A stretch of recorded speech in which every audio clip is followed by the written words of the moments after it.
Next, let's look at the math class, capital M, that contains some functions or methods for doing mathematical operations.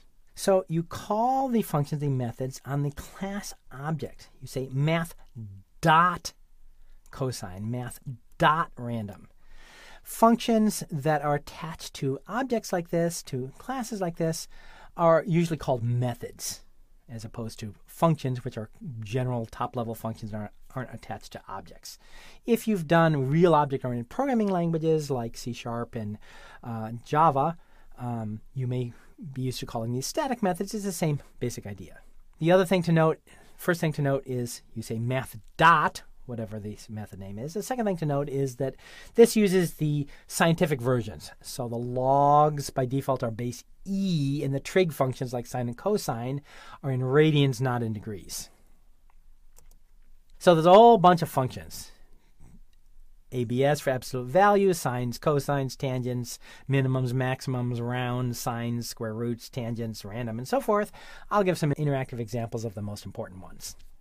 And then there's some constants defined as well. There's e, the square root of 2, the square root of 1/2, there's pi, and so forth. Notice that with constants, the values are capitalized. That's a convention, but not a requirement. And the built-in constants all follow this convention. All right, this kind of sounds reasonable on paper. Let's try it in practice to see how it works. Okay, let's first illustrate the point that it's using the scientific versions. In particular, the trig functions use radians, not degrees. So if I say math, capital M dot cosine, lowercase c of math dot pi, I get 1. If I do cosine of 0, I get 1. The ABS operation is quite common. It means absolute value. So math.abs of 2 is 2, and of minus 2 is also 2, the absolute value. So this is quite useful in real life. Math.round is useful in real life. 1.3 rounds it to 1. But what about 1.5? What does that round it to? I get 2. What about 2.5? I get 3. So math.round, if it's exactly in the middle, rounds up, like some languages, but not all languages. Square root is also quite useful. It's SQRT. So math.square root of 100, of course, is 10. But the thing to realize is that the representation inside computers only has a certain number of digits. Double precision has a certain number of digits. And so if I say math.square root of 7 times math.square root of 7, well, if I take the square root and I square it, I should get back to 7, right? Well, maybe not exactly.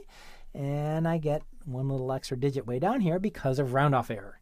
So be aware that if you take the square root of something and then you square it again, if the square root was a decimal number, not a whole number, and you square it again, you might not get back to exactly where you started from.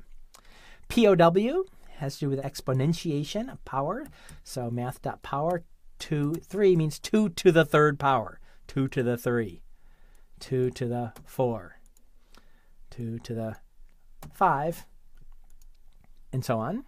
And last but certainly not least, math.random returns a decimal number, a floating point number, a double precision number between 0 inclusive and 1 exclusive, hopefully evenly distributed across that range. So if I run it a bunch of times, I should be equally likely to get any floating point number in the range from 0 inclusive to 1 exclusive.